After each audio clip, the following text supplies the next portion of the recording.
Alors, on ne préjuge de rien, mais à supposer que le gouvernement aille au bout de sa logique, au bout de son projet, notamment de faire travailler plus longtemps les Français, cet âge pivot progressif de 64 ans en 2027.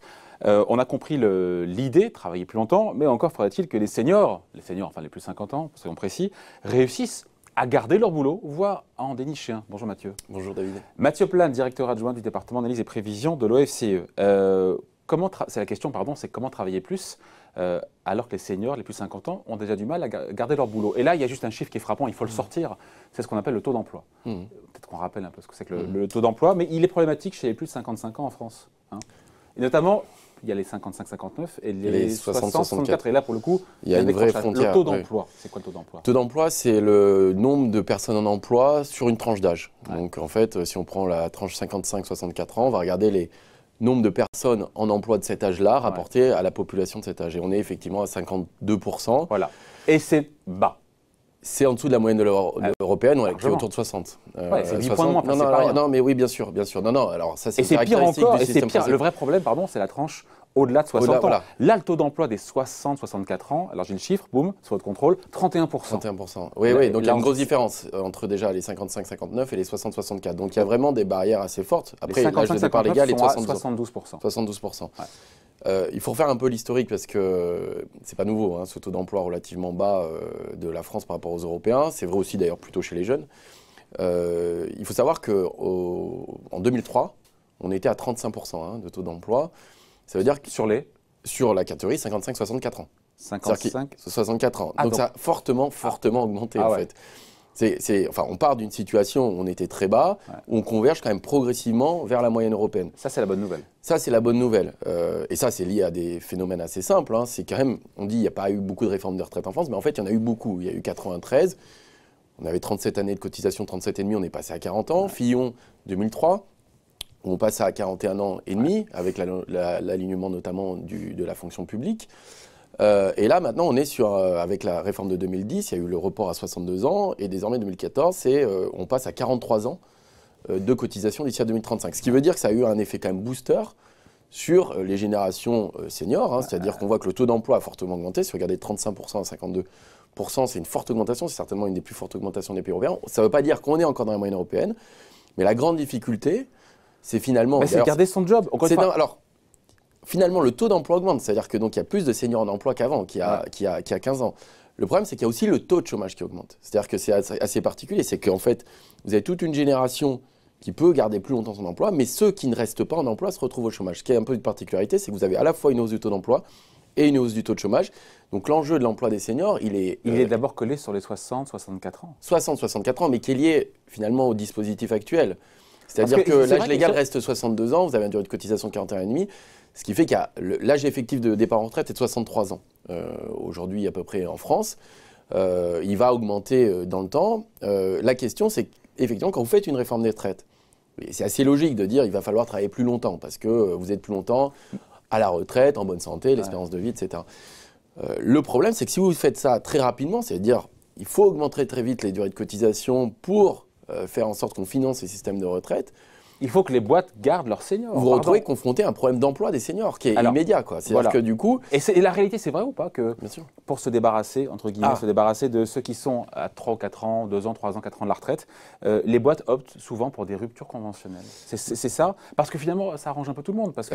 Parce qu'au chômage, on continue de cotiser. Et que, non, bien sûr, il faut bien avoir en tête, j'ai cette statistique en tête qui est que sur les fins de CDI des seniors, il y en a à peu près 25% qui sont des ruptures conventionnelles, alors que c'est plutôt 15% pour le reste de la population. Il y a une surreprésentation. Voilà, une surreprésentation des ruptures conventionnelles pour les seniors. Et on comprend à peu près l'enjeu, c'est-à-dire que comme vous êtes senior à plus de 55 ans, vous avez le droit à 3 ans d'assurance chômage. Ouais. Et donc, c'est une façon de faire le lien entre... Avant, vous avez des systèmes de pré-retraite. Ouais. Et en fait, ces dispositifs, aujourd'hui, de rupture conventionnelle avec le système d'assurance chômage, jouent pratiquement le rôle de pré-retraite. Donc, un certain nombre de boîtes, effectivement, ça arrange. Ouais. Tout ça financé par la collectivité, quand même. Financé par la collectivité, en grande partie, parce que c'est 3 ans d'assurance chômage. Oui. Donc, en fait, système de pré-retraite qu'on a retiré en disant ça coûte trop cher, finalement. C'est l'assurance chômage. C'est l'assurance chômage qui le finance. Donc, c'est vrai que L'enjeu est important et c'est de savoir comment vous maintenez plus longtemps ces seniors en emploi. Pourquoi, encore une fois, les boîtes cherchent à se débarrasser, entre guillemets,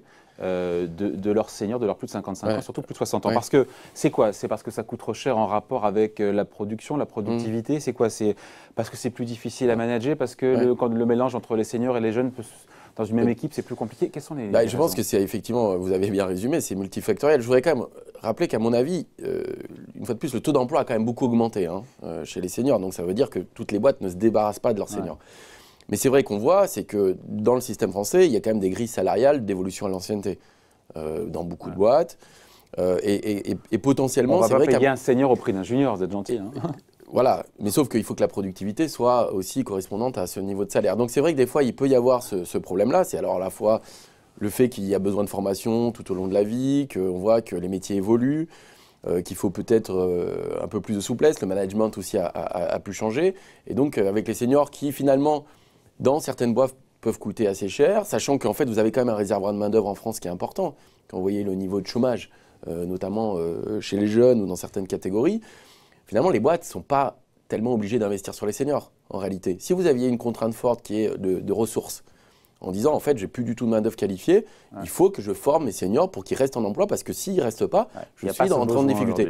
Donc, il y a cet arbitrage de dire, je vais peut-être prendre quelqu'un d'un peu plus jeune, qui ne me coûtera pas plus cher et qui peut être plus efficace et plus souple. Alors, comment est-ce qu'on les rend, les plus de 50 ans, pardon, encore une fois, des guillemets, plus désirables pour les employeurs? Il faut les rendre plus productifs, il faut actualiser, vous le disiez, former les compétences tout au long de la carrière, avec peut-être une obligation à se former parce que... Il y a effectivement, parce que les seniors se forment plutôt moins que les autres générations, parce qu'ils voient aussi peut-être que les perspectives aussi d'évolution dans les boîtes sont limitées à partir d'un certain âge. Donc il y a aussi un management tout au long de la vie qu'il faut peut-être prendre en considération. Il y a la nécessité absolue, bien sûr, de la formation tout au long de la vie et y trouver un sens. Et puis, moi, je pense qu'il y a des dispositifs qui peuvent être intéressants.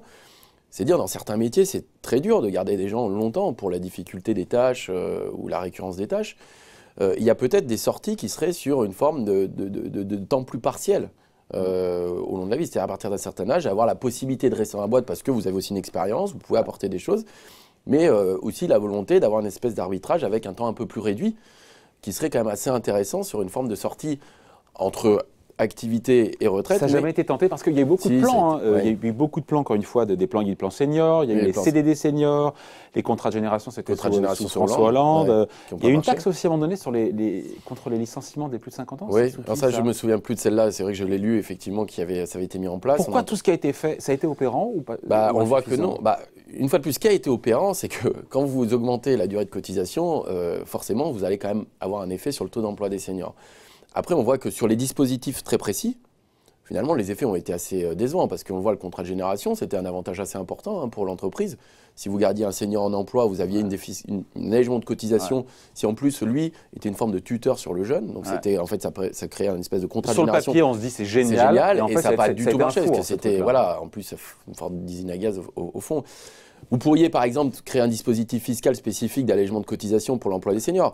Mais c'est possible, ça, de réduire les cotisations sociales uniquement sur les seniors? Il y a des possibilités, bien sûr. Je pense que c'est possible. Ça a été fait déjà? Alors, dans des cas très spécifiques, je crois que c'est fait. Par exemple, le contrat de génération, c'est une forme déguisée d'un allègement de cotisation. Le problème, c'est que vous donnez la priorité à un groupe d'âge au détriment d'autres. C'est-à-dire que, imaginez une économie qui crée des emplois, si effectivement vous favorisez plutôt un groupe d'âge que d'autres, ça peut se faire par effet de cascade au détriment des autres catégories d'âge. Ce qui est un peu problématique aussi. Donc, c'est-à-dire que d'avoir un réseau... C'est propre d'une politique publique aussi. Oui, mais c'est-à-dire que les dispositifs, si vous mettez la priorité sur des allègements de cotisation sur les seniors, ça veut dire que, globalement, vous favorisez cette catégorie de population au détriment des autres. C'est-à-dire que cette catégorie de population, on le voit, un taux d'emploi qui reste bas. Le taux de chômage a quand même beaucoup augmenté, mais le taux de chômage d'un senior aujourd'hui est de 6%, quand celui d'un jeune reste quand même à 19%. C'est quand même, il faut le prendre en compte. Le problème d'un senior, c'est que par contre, quand il tombe au chômage, il reste au chômage. C'est-à-dire que je regardais les statistiques de Pôle emploi, c'est 600 jours en moyenne pour un senior. C'est 2 fois plus, non? C'est 2 fois plus que la moyenne qui est à 300, et un jeune est 150 jours au chômage en moyenne. Donc on voit que la probabilité d'être au chômage quand vous êtes senior est beaucoup plus faible que quand vous êtes jeune.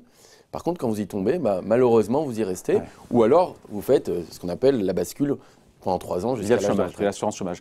Donc, on résume quoi? En résumé, on se dit que, d'ailleurs, on va en reparler parce qu'il y a un rapport qui sera rendu au gouvernement en janvier menée sous l'égide de Sophie Bellon, la patronne France de Sodexo, sur l'emploi des seniors. Il ne faut pas dissocier l'allongement de la durée, encore une fois, de travail, le fait de travailler plus longtemps, le souhait du gouvernement, qui s'explique pour des raisons démographiques, nous dit-il, derrière avec cette idée qu'il va falloir augmenter l'emploi des seniors et les rendre, encore une fois, plus employables.